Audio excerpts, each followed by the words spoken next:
সবাইকে স্বাগত জানাচ্ছি বিশ্বকাপের বিশেষ আয়োজন বিশকুড়িতে। সঙ্গে আছি আমি জান্নাতুল সুমনা এবং আমার সঙ্গে আছেন ক্রীড়া সাংবাদিক গালিব ইবনে রিয়াজ। কেমন আছেন গালিব ভাইয়া?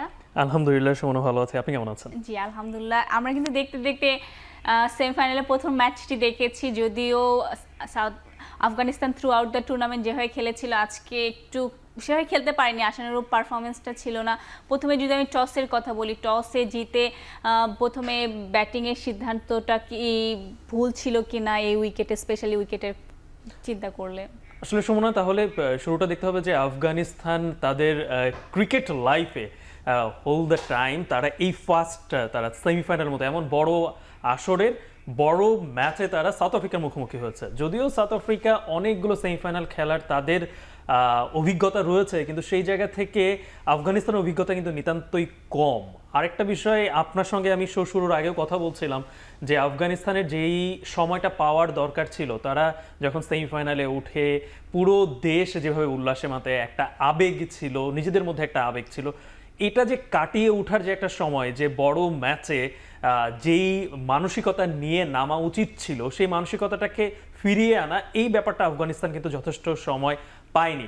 আমার কাছে মনে হয় যে আফগানিস্তান যদি সেই সময়টা পেত, তাহলে যেই উইকেট আপনি দেখেন যে আগের যে ম্যাচে বাংলাদেশের বিপক্ষে ম্যাচের পরে আফগানিস্তান যখন হোটেলে ফিরে, তখনই কিন্তু রাত ৩টা বাজে, তারপরে সকাল ৮টার সময় তারা ত্রিনিদাদের ফ্লাইট ধরেছে। অর্থাৎ যে সময়টা পাওয়ার দরকার ছিল সে সময়টা আফগানিস্তান একেবারেই পায়নি।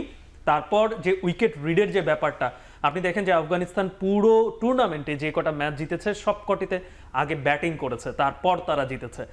এই জায়গাটা আসলে রশিদ খান কিংবা মোহাম্মদ নবী, যদিও তারা অনেক সিনিয়র ক্রিকেটার এবং ফ্র্যাঞ্চাইজি ক্রিকেট খেলার যথেষ্ট অভিজ্ঞতা রয়েছে, সব থেকে বড় কথা টি-20 ম্যাচের যথেষ্ট তাদের অভিজ্ঞতা রয়েছে এই দুজনার।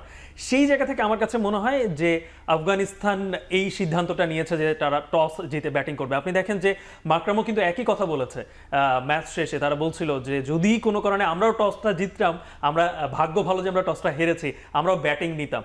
এই যে পেসাররা এক্সট্রা বাউন্স এবং যে ভেরিয়েশনটা উইকেটের থেকে পেয়েছে, সেটা কিন্তু একটা বাড়তি অ্যাডভান্টেজ ছিল। এবং আরেকটা বিষয় আপনাকে বলে রাখি যে আফগানিস্তানের এই বিষয়টা হওয়ার কারণ কি, আপনি দেখেন যে আফগানিস্তানের যেই দুই ওপেনার ইব্রাহিম জারদান এবং গুরবাজ, তারা টি-20-র ইতিহাসে এই টি-20 সর্বোচ্চ 4টি হাফ সেঞ্চুরি জুটি তারা করেছে এবং 400+ রান তারা করেছে। এই জায়গাটা থেকে আফগানিস্তানের রশিদ খান কখনোই রিস্কটা নিতে চায়নি যে আমার যদি স্কোর বোর্ডে একটা মোটামুটি ভালো রান যদি আসতে পারতো, তাহলে তাদের যেহেতু বোলিং লাইনটা অনেক স্ট্রং, সাউথ আফ্রিকাকে একটা হারানোর একটা চান্স তারা হয়তো বা নিতে পারতো। কিন্তু তাদের আসলে আমি মনে করব যে তাদের ভাগ্যটা সহায় ছিল না, বড় ম্যাচে খেলার যে অভিজ্ঞতা সেটা ল্যাকিংস ছিল, যে কারণে আজকে সাউথ আফ্রিকার বিপক্ষে, চোকার্সদের বিপক্ষে বেসিক্যালি তাদেরকে আসলে হারতে হলো। আমরা যদি আজকে ম্যাচে স্কোর কার্ডটা একটু দেখি, তাহলে আপনি হয়তো বা চিন্তা করবেন যে স্পেশালি উইকেটটা কিন্তু সাউথ আফ্রিকার ফেভারেও একটু চলে যায়, কেননা সাউথ আফ্রিকা এই ধরনের উইকেটেই খেলে, তাদের উইকেটগুলো সাধারণত এই ধরনের উইকেটে খেলা, তো সেই ক্ষেত্রে তারা একটু বেশি অ্যাডভান্স, আমার কাছে মনে হয় অ্যাডভান্টেজের যে জায়গাটা সেখানে পেয়েছে কি না, কেন তারা এই ধরনের উইকেটে খেলে। তো যারা জানে কীভাবে এই উইকেটে বোলিং করতে হয় এবং ব্যাটিং করতে হয়, অবভিয়াসলি তারা এই দিক থেকে আফগানিস্তানের সাথে এগিয়ে ছিল। আমরা যদি একটু স্কোর কার্ডটা দেখি, আপনি দেখবেন যে হাইয়েস্ট রান স্কোরার কিন্তু 10 রান মাত্র, যা আসলে হচ্ছে ইন্টারেস্টিং একটা পার্ট আছে। হাইয়েস্ট আসলে 10 হলে অতিরিক্ত 13, আসলে হাইয়েস্ট স্কোরারের অতিরিক্তকে আমি এগিয়ে রাখবো। যাই হোক, আপনি যেটা বলছিলেন যে বোলার একটা বাড়তি সুবিধা পেয়েছে, কিন্তু আবারও আমি মার্করামের যদি কথা ফিরে যেতে চাই, মার্করাম কিন্তু একটা কথা বলেছে, সে আমাদের বোলাররা আহামরি যে এক্সট্রা কোনো ভালো বল করেছে তা কিন্তু নয়, তাদের শুধুমাত্র গুড লেন্থে, ভালো লেন্থে তারা বলটা ফেলেছে, বাকিটা উইকেটই তাদেরকে দিয়ে দিয়েছে। সেটা কিন্তু আপনি যখন আফগানিস্তান যখন বোলিং করে, ফারুকির বল নিশ্চয়ই আপনি খেয়াল করেছেন, ফারুকি কিন্তু সেই অ্যাডভান্টেজটা কিন্তু উইকেটের পাচ্ছিল। তবে সব থেকে বেশি যে শুরুর যেই অ্যাডভান্টেজটা সেটা সাউথ আফ্রিকার বোলাররাই পেয়েছে। আপনি দেখেন ইয়ানসেন যদিও 3 উইকেট পেয়েছে, কিন্তু শামসিও 3 উইকেট পেয়েছে। তবে মূল ব্রেক থ্রুটা আসলে ইয়ানসেন এবং রাবাদা, প্রত্যেকেই আপনি ইকোনমি থেকে খেয়াল করেন। নরজির কথা যদি, নরকিয়ার কথা যদি আমি যদি বলি, সেও কিন্তু সব থেকে মাত্র 2 ইকোনমিতে তিনি আজকে বল করেছেন, 3 ওভার বল করে 10-এর নিচে রান দিয়েছেন, মেডিন ছিল। আমার কাছে মনে হয় যে আফগানিস্তানের পুরো স্কোর বোর্ডে শুধুমাত্র মোবাইল ফোনের যে ডিজিট আমরা সেটা দেখতে পাচ্ছি। এইখানে ওই মূল সমস্যাটা আমি বলবো যে আফগানিস্তানের টপ অর্ডারটা আজকে ফেল করেছে। প্রত্যেকটা ম্যাচে আপনি বিগত এই টি-20 ওয়ার্ল্ড কাপে সবকটা ম্যাচ যদি আপনি খেয়াল করেন, আফগানিস্তানের টপ অর্ডার কিন্তু ফর্মে ছিল, দুই ওপেনার ফর্মে ছিলেন।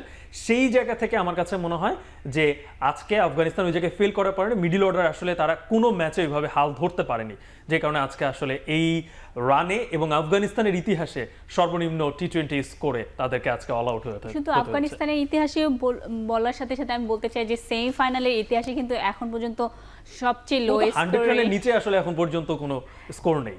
তো সেক্ষেত্রে একটু লজ্জার ব্যাপার থেকেই যায়, বাট আরেকটা সেম টাইম আমি আইসিসির একটা কথা বলতে চাই। আইসিসি নেক্সট টাইম আমার কাছে মনে হয় এই বিষয়গুলো মাথায় রাখবে যে কোনো টিমের জন্য। এটা যদি বাংলাদেশ আজকে সেমিফাইনাল খেলতো, আমরা নিশ্চয়ই এটা নিয়ে অনেক বেশি কথা বলতাম অবশ্যই, কিন্তু আমার কাছে মনে হয় যে কোনো দলকেই আসলে যথেষ্ট টাইম এবং সমান পরিমাণে সুযোগ দেওয়া উচিত, না হলে কিন্তু টিম হিসাবে ছোট ছোট ব্যাপারও অনেক সময় ম্যাটার করে। এবার আমরা যদি আফগানিস্তানের সাউথ আফ্রিকা বোলিংটার কথা বলি, বোলিংটা স্পেশালি রাবাদা থেকে শুরু করে যারা আছে, ইয়ানসেন থেকে শুরু করে দুর্দান্ত বোলিং করেছে। তার স্টার্টার যদি আমরা আজকে দেখি 3 উইকেট পেয়েছে এবং 4 ওভারে খুবই কম রান দিয়ে আসলে প্রথম থেকে এত বেশি অ্যাটাকিং থেকে ছিল যে আলাদা করে সাউথ আফ্রিকাকে কোনো কিছু মানে প্ল্যানের বাইরে কোনো কিছু চিন্তাই করতে হয়নি। আপনি দেখেন যে ইয়ানসেন সাউথ আফ্রিকার যে 5 জন বল করেছে আজকে, তার মধ্যে ইয়ানসেন সেকেন্ডে মানে ইকোনমিতে দেওয়া বোলারদের মধ্যে সেকেন্ড হাইস্ট মানে লোয়েস্ট, অনেক 5.33 যে 3 ওভার বল করে 16 রান দিয়েছে এবং 3টে উইকেট শিকার করেছেন। আমার কাছে মনে হয় যে ইয়ানসেন ব্রেক থ্রু এনে দিয়েছে, যেটা আসলে সাউথ আফ্রিকার সব থেকে বড় পজিটিভ দিক ছিল। বাকি যে কেশব মহারাজ কিংবা রাবাদা তারা যেই বলটা করেছে, আমার মনে হয় যে এটা যথেষ্ট ইম্প্যাক্ট কিন্তু ছিল পুরো ম্যাচে। ইয়ানসেনের ব্রেক থ্রু বাকিদের ইয়ানসেনকে সঙ্গ দেওয়া যেটাকে আমরা বলবো সেটা। তবে সে জায়গায় মনে করব যে নরকিয়া শেষ দিকে উইকেটগুলো আসলে পেয়েছে, মাঝের একটা উইকেটও সে নরকিয়া পেয়েছে। আমার কাছে মনে হয় যে ইয়ানসেনের ব্রেক থ্রু আর বাকিদের সঙ্গ দেওয়া। আপনি একটু চিন্তা করেন যে আমরা সাউথ আফ্রিকার bowling line up always all the tournament কিংবা ক্রিকেটের সব সময় আমরা দেখে থাকি যে তাদের bowling line up always strong থাকে এবং বিশেষ করে পেসাররা আমরা সবসময় দেখে থাকি। নো ডাউট তাদের পেসাররা ওয়ার্ল্ড ক্লাস এবং ডেফিনেটলি সেই জায়গায় শামসির মতো বলাররা যখন থাকেন, রাবাদার মতো বলার যারা যদি থাকেন, আমি যদি শামসির কথা যদি আলাদা করে বলি যে মাত্র 1.5 ওভার মানে 11টায় তিনি বল করেছেন, তার মধ্যে 6 রান দিয়েছেন, 3টে উইকেট পেয়েছেন এবং 3.2 তার হচ্ছে ইকোনমি। আপনি চিন্তা করেন যে এই পেসাররা কি বল করেছে এবং উইকেট থেকে আসলে কতটুকু সহায়তা পেয়েছে। আসলে এই জায়গাটাই আফগানিস্তান যে রিড করা সাউথ আফ্রিকার পেসারটাকে, আমি যদি টস জিতে, আপনার সাথে আমার কথা হচ্ছিল, আপনিই বলছিলেন যে বড় দলের সাথে পার্থক্যটা কিন্তু এই জায়গায় যে কখন আসলে তাকে কি ফর্মুলা যেতে হবে। আমি হোল দ্য টুর্নামেন্ট আমি প্রথমে ব্যাটিং করে জিতেছি বলেই আজকে সাউথ আফ্রিকার বিপক্ষে যে আমি তাই করব, ব্যাপারটা না করলেও যদি একটু চেঞ্জ যদি আনতে পারতো আফগানিস্তান, তাহলে হয়তো বা ম্যাচের সিনারিও অন্য কিছু হতে পারতো। এবার তাছাড়াও কিন্তু সাউথ আফ্রিকা ফাইনালি তাদের চোখ, যেইটা আমরা সবসময় বলি সেমিফাইনালে গিয়ে হেরে যাওয়া, 6বার কিন্তু তারা হেরেছে এবং এবারে কিন্তু 7মবারের মতো তারা অষ্টমবারের মতো লাকি 8 বলবো সেক্ষেত্রে হয়তো, বা সেক্ষেত্রে সাউথ আফ্রিকার এবারে বিশ্বকাপে ফাইনালে তো গেলই, বিশ্বকাপ জেতার একটা পসিবিলিটিটা কীরকম দেখছেন? তাদের ব্যাটিং লাইন আপও কিন্তু যথেষ্ট স্ট্রং, যদিও ওভাবে থ্রু আউট দ্য টুর্নামেন্ট বাংলাদেশের সাথে কম্পেয়ার করলে অনেক ক্ষেত্রে মিল পাবেন, টপ অর্ডারের ব্যাটাররা ওভাবে কিন্তু জ্বলে উঠতে পারেনি, কিন্তু সেক্ষেত্রে ফাইনালে তাদের কত বড় সম্ভাবনা দেখেন আপনি? আপনি যদি গ্রুপ পর্বের ম্যাচগুলো নিয়ে যদি কথা বলেন, যে বাংলাদেশের বিপক্ষে যখন সাউথ আফ্রিকা খেলেছে ওই সময়ও ওই গ্রুপেও বাংলাদেশের সঙ্গে কিন্তু একেবারে ক্লোজ ম্যাচ ছিল, আফগানিস্তানের সঙ্গে, নেপালের সঙ্গে তাদের ক্লোজ ম্যাচ ছিল।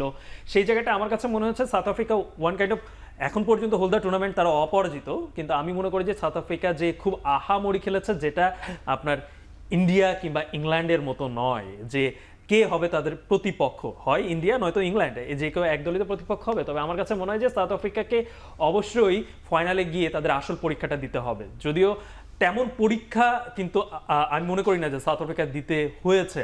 আপনি বাংলাদেশ কোনো একটা ভালো একটা ফর্মে ছিল না, গ্রুপটাও মোটামুটি একটা সহজ ছিল, সেই জায়গায় নেদারল্যান্ডস, নেপাল, বাংলাদেশ, শ্রীলঙ্কা, আপনি চিন্তা করে দেখেন, সেই জায়গায় অবশ্যই সাউথ আফ্রিকার মতো দলের জন্য একটা কিন্তু বেনিফিটেড জায়গায় ছিল। তারপরে আপনি সুপার 8-এও যে সাউথ আফ্রিকা খুব একটা স্ট্রং গ্রুপে পড়েছে, আমার কাছে সেটাও মনে হয়নি। বাংলাদেশের গ্রুপটাই ডেড গ্রুপ ছিল। তারপরে এখন তারা সেমিফাইনালে কাকে পেল? আফগানিস্তানকে। আমার কাছে মনে হয় যে ফাইনালে গিয়ে তাদেরকে আসল পরীক্ষা দিতে হবে, কারণ ভারত অপ্রতিরোধ্য। ইংল্যান্ড যদিও প্রথম ম্যাচটা তাদেরকে গ্রুপ পর্বে বৃষ্টির কারণে সেটা পরিত্যক্ত হয়েছে, কিন্তু তারপরে যেই ম্যাচগুলো তারা জিতেছে, যদিও সাউথ আফ্রিকার বিপক্ষে কিন্তু তারা হেরেছে, সাউথ আফ্রিকার জয় ছিল, কামব্যাক করেছে সেটা রাইট, কিন্তু কামব্যাকটা কিন্তু অনেক ভালো ছিল। আর আপনি সাউথ আফ্রিকার ব্যাটিং লাইনআপের কথা বলছিলেন, যে আমি ছোট্ট করে যদি বলি, তারা কিন্তু আইপিএল খেলে আসা প্লেয়ার প্রত্যেকেই, এবং ডিকক কিংবা মার্কাম এরা যদি আসলে কোনো ম্যাচে জ্বলে ওঠে, ডেভিড মিলারের মতো প্লেয়াররা যদি জ্বলে ওঠে, আমার কাছে মনে হয় যে যে কোনো কিছু আসলে সম্ভব, যেটি আসলে আমি এই ইন্ডিয়া কিংবা বিশেষ করে ইংল্যান্ড এবং সাউথ আফ্রিকার মধ্যে খুব একটা পার্থক্য আনবো না। হ্যাঁ, ইন্ডিয়ার সাথে একটা পার্থক্য আছে, খেলার ধরনের একটা পার্থক্য, সেটা নিয়ে হয়তো আমরা পরবর্তীতে আলোচনা করতে গালিব, পারবো। আপনার কাছে আবারও আমরা শুনবো, তার আগে আমরা ছোট্ট একটি বিরতিতে যাব। দর্শক যারা এতক্ষণ শুনছিলেন, আমরা যাচ্ছি ছোট্ট একটি বিরতিতে, ফিরছি আবারও।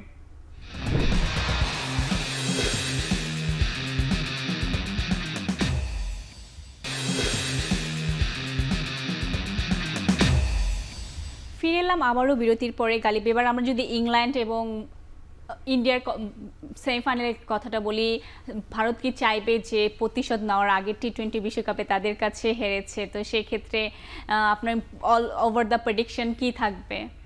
আপনি আমার কাছে মনে হয় যে ইংল্যান্ডের থেকে ইন্ডিয়া একটা ভালো শেপে রয়েছে এখন পর্যন্ত এই টি-20 ওয়ার্ল্ড কাপে। যদিও আমরা মনে করেছিলাম যে আইপিএল খেলে ইন্ডিয়ান ক্রিকেটাররা অনেক বেশি ক্লান্তও থাকবেন, কিংবা যেই উইকেটে তারা খেলে এসেছেন আইপিএলের, সে জায়গা থেকে আইসিসির ইভেন্টে যেহেতু একটু স্পোর্টিং উইকেট হয়, সে জায়গায় একটু হলেও ইন্ডিয়ান প্লেয়ারদেরকে আমরা ওই ফর্মে দেখবো না।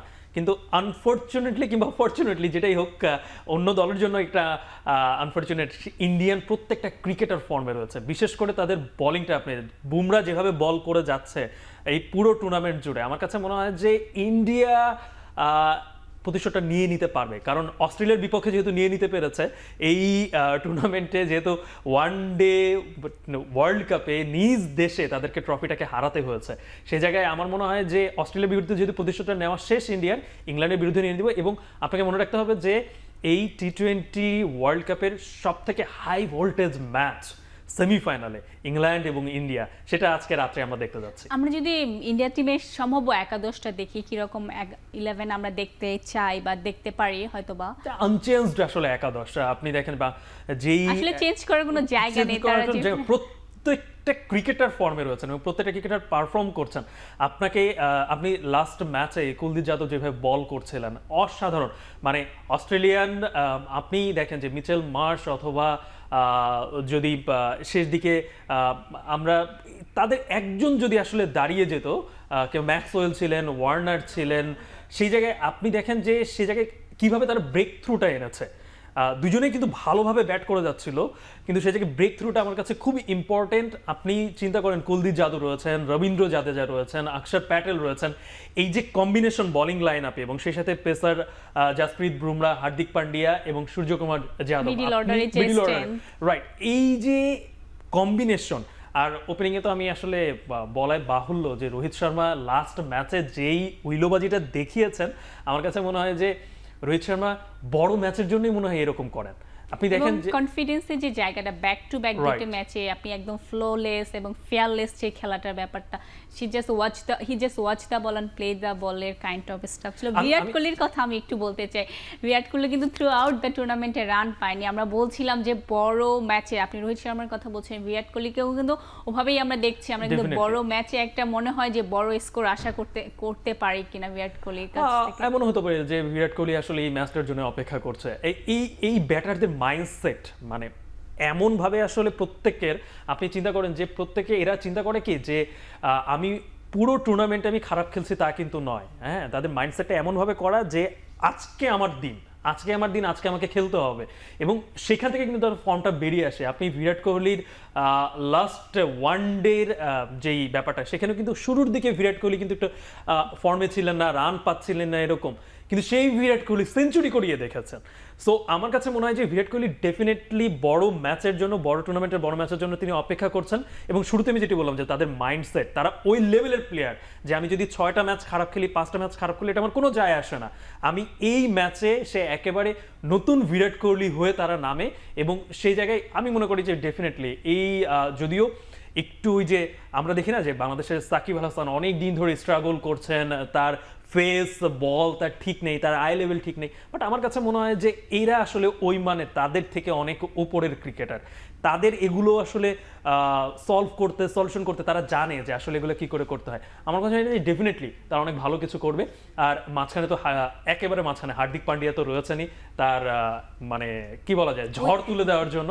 সো আমার কাছে মনে হয় যে ডেফিনেটলি ইংল্যান্ডের থেকে আমি ইন্ডিয়াকে এগিয়ে রাখবো এই একাদশ অন্তত।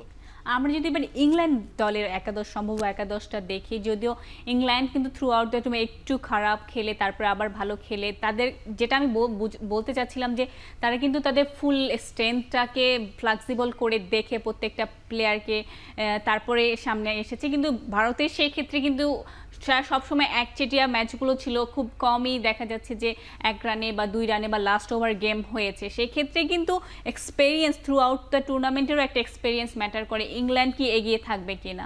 আমি এই জায়গায় ইংল্যান্ডকে একটা জায়গায় এগিয়ে রাখবো, সেটা দেখেন যে আপনি যেই কটা ম্যাচে ইংল্যান্ড রান করেছে, টপ অর্ডার কিন্তু রান করেছে। একটা ম্যাচে তো 8 উইকেটের জয়, 182 রান চেজ করে যেই ম্যাচটা জেতা, কিংবা 10 ওভারে 100 বিনা উইকেটে সেই ম্যাচটা জেতা, সবকিছু মিলিয়ে আমি বলবো যে আপনি দেখেন যে যেই দরেস এম কারানের মতো মানে প্লেয়াররা রয়েছেন, কিংবা আপনি জস বাটলার, আমি এই জায়গাটায় একটা যে জিনিসটা আমি দেখি যে উইল জ্যাক্স কিংবা সল্ট, আমি এই জস বাটলার তো ডেফিনেটলি তিনি একজন বিধ্বংসী বলার, কিন্তু সেই জায়গাটায় আমি সল্ট এবং উইল জ্যাক্সকে একটু আলাদা করে ধরবো, যে তাদের দায়িত্বটা থাকে কিন্তু যে তুমি নামছো, তুমি কিন্তু যে কটা বল খেলবা স্ট্রাইক রেট যেন তোমার অনেক বেশি থাকে। তাদের স্ট্রেংথের জায়গায় কিন্তু তাদের স্ট্রেংথের জায়গায় কিন্তু তাদের ওই জায়গায়, এবং তাদেরকে দায়িত্বটাও সেটাই দেওয়া হয়। বেয়ারস্টো, হ্যারি ব্রুক সে জায়গায় রয়েছেন, মঈন আলী সে জায়গায় আমি মনে করি যে টপ অর্ডারের এই 5 জনের 2 জন যদি মোটামুটি যদি রান পায়, কিংবা একজন যদি একটা ভালো স্কোর যদি এনে দিতে পারে, যে তারা 150 স্ট্রাইক রেটের ওপরে 60 কিংবা 70 প্লাস রান কিংবা 80 প্লাস রান যদি করে দিতে পারে, আমার কাছে মনে হয় যে ইংল্যান্ডের এই জায়গাটায় সক্ষমতাটা রয়েছে। তবে আমি মনে করি কি যে কোনো কারণে যদি ইন্ডিয়া যদি ফার্স্টে ব্যাটিং করে, আমার কাছে মনে হয় যে ইংল্যান্ডের জেতাটা কঠিন হতে পারে। আপনার কাছে কি মনে হয় যে নেক্সট সেমিফাইনালটি আমরা দেখব, কি ধরনের উইকেটে খেলা হতে পারে? উইকেট সম্পর্কে আমরা যতটুকু জানি যে এটা একটা মোটামুটি একটা স্পোর্টিং উইকেট, কিংবা ওয়েস্ট ইন্ডিজের উইকেটকে বরাবরই সব উইকেটকেই আমরা ধরে রাখছিলাম যে সেই জায়গায় আসলে একটু স্পিনাররা একটু সুযোগ পাবে। কিন্তু আমার কাছে মনে হয় যে যেহেতু সেমিফাইনাল এবং ইন্ডিয়ার ম্যাচ, আমি একটু আবারও জোর দিয়ে বলতে চাই, ইন্ডিয়ার ম্যাচ ইংল্যান্ডের বিপক্ষে, তবুও ইংল্যান্ডের বিপক্ষে আমার কাছে মনে হয় যে এখানে একটা স্পোর্টিং উইকেট ডেফিনেটলি থাকবে, বাট স্পিনাররা একটু সুবিধা পেতেই পারে। কারণ আপনি দেখেন যে ইন্ডিয়ার যে একাদশ, সেই একাদশে কিন্তু 3 জন স্পিনার রয়েছে। সো সেই জায়গাটা আমি মনে করি যে ডেফিনেটলি এই অ্যাডভান্টেজ তো অবশ্যই ইন্ডিয়া নেওয়ার চেষ্টা করবে। জাস্ট এ লাস্ট কোশ্চেন, যে কে জিতবে আপনার কাছে মনে হয় এই ম্যাচে, কার জেতার পসিবিলিটি? ইন্ডিয়া। ওকে, ধন্যবাদ গালিব এতক্ষণ সঙ্গে থাকার জন্য। আমরা আশা করি যে একটা ভালো ম্যাচ দেখব, দিন শেষে এটাই আমাদের চাওয়া থাকবে। ধন্যবাদ দর্শকরা যারা এতক্ষণ শুনছিলেন, ভালো থাকবেন এবং গেমটি এনজয় করবেন। আল্লাহ হাফেজ।